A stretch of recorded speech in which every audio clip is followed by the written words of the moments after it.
So kanina pa ako nag-iisip ng pwede kong puntahan. Kasi gusto kong mag-vlog sa labas.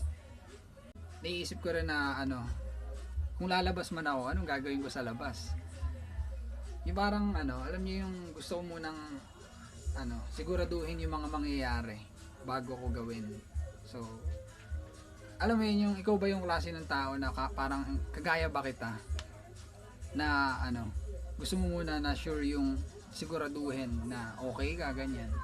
Siguraduhin na yung energy na may bibigay mo ron sa pupuntahan mo ay enough o maganda, ganun. Kung ganun ka rin, ano, yung perfectionist ka, ano, parang tingin ko, hindi ko masisimulan yung gusto mong gawin pag ganun ka. So natutuhan ko lang na ano, magsimula na lang. Huwag ko nang isipin kung ano bang mga mangyayari, gano'n. Kasi hindi ko masisimulan eh. Tingin ko hindi ko masisimulan kapag hihintayin ko maging perfect yung lahat. Kaya simulan ko na lang, tsaka ko na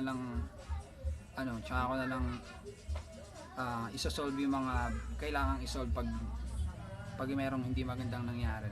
Ganun. Ganun nga.